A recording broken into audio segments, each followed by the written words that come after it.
Bismillahirrahmanirrahim. Assalamualaikum warahmatullahi wabarakatuh. Bismillah khairil asma. Bismillahi la yadurru ma'asmi say'um fil ardi wala fis sama. Usalli wa usallim ala sayyidina Muhammadinil Mustafa wa ala alihi wa sahbihi ahli duqa wal wafa, amma ba'd. Dewan juri yang saya ta'zimi, hadirin hadirat rahimakumullah. Seiring puji yang tak pernah henti hanyalah milik Allah yang maha suci. Senandung rindu yang tak pernah layu hanyalah milik Allah yang maha tahu. Segenap sanjung yang tertumbuh hanyalah milik Allah yang maha agung. Selawat dan salam senantiasa tercurahkan kepada Nabi kita, pujaan hati kita, kekasih hati semua umat Islam di dunia, yakninya Muhammad bin Abdullah yang berbudi luhur, mulia nasabnya, dan semulia-mulia ucapan dan doa baginya. Allahumma salli wa sallim wa barik alaih wa ala alih. Assalamualaikum ya Rasulullah. Dalam kesempatan yang berbahagia ini, izinkanlah saya Dwi Warman Faris menyampaikan tausiah singkat saya yang berjudul Peran Pemuda di Zaman Milenial.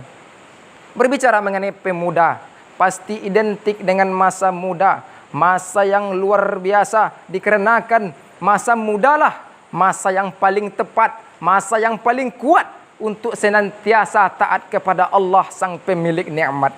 Hal ini seirama dengan pendapat ulama tafsir Al-Quran, Syekh Abu Al-Fida Ismir bin Kasir menyatakan dalam kitab tafsirnya Subban wa huwa quwwatu ba'da ta'af, bahwa masa muda adalah masa yang penuh dengan kekuatan setelah sebelumnya berada pada masa kelemahan. Sehingga pantaslah proklamator kita Bung Karno pernah berkata, berikan aku 1000 orang tua, maka aku akan cabut semeru dari akar-akarnya, dan berikan aku 10 pemuda, maka aku akan goncangkan dunia.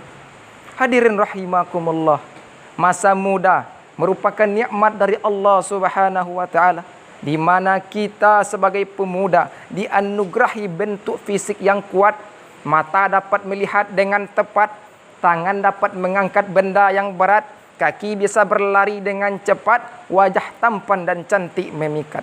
Maka gunakanlah wahai pemuda untuk senantiasa taat kepada Allah yang maha hebat.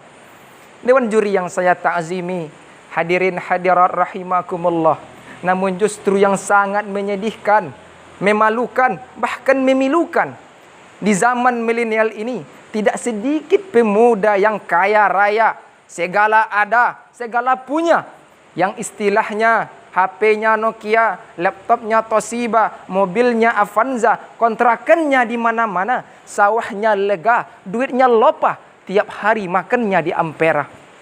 Tetapi batinnya tersiksa, hatinya penuh dengan gegana dikarenakan terjerumus dalam jurang narkoba dan terbujuk rayuan wanita penggoda. Dikarenakan mereka melanggar aturan Allah Subhanahu wa taala. Padahal Syekh Mustafa Al-Wulayani, seorang pujangga Mesir, menyatakan dalam syairnya, inna fi yadi subbani amral ummati wa fi akdamiha hayataha. Sesungguhnya di tangan kita lah, di tangan para pemuda lah pusat umat ini digenggam, dan pada kaki-kaki mereka lah hidup dan matinya bangsa ini. Dewan juri yang saya ta'zimi, hadirin hadirat rahimakumullah, kemudian timbul dalam hati kita bagaimana kita sebagai pemuda yang merupakan harapan bangsa dan juga harapan kedua orang tua kita untuk menghadapi dampak negatif dari era globalisasi di zaman milenial ini, supaya kita terhindar dari narkoba dan lain-lain sebagainya. Jawabannya, Imam As-Sayyid Al-Qutub dalam kitab tafsirnya At-Sarhiyatu fil Islam menyatakan, memberikan solusi kepada kita itu dengan cara tarbiyatu fardiyah. Kita sebagai pemuda harus terus semangat belajar ilmu pengetahuan, sebagaimana Rasulullah sallallahu alaihi wasallam bersabda, Tulubul ilmi faridatan ala kulli muslimin wal muslimat.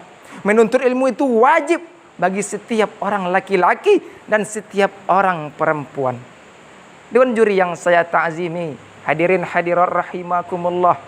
Oleh karena itu, marilah kita terus semangat belajar ilmu pengetahuan umum disertai mendalami ilmu agama.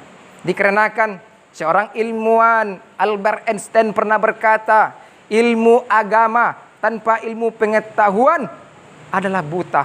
Dan ilmu pengetahuan umum tanpa didasari ilmu agama adalah sangat berbahaya. Dewan juri yang saya ta'zimi, hadirin hadirat rahimakumullah.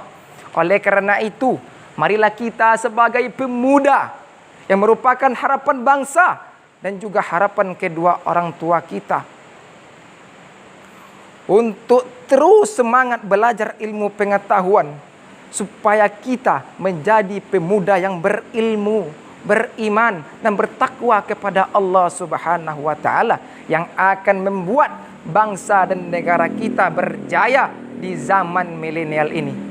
Sesuai dengan firman Allah Subhanahu wa taala dalam Al-Qur'an surah Mujadilah ayat 11. A'udzubillahi minasyaitonir rajim. Bismillahirrahmanirrahim. Yarfa'illahu alladhina amanu minkum walladzina utul ilma darajah.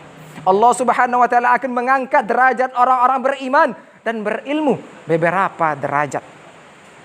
Dewan juri yang saya ta'zimi, hadirin hadirat rahimakumullah.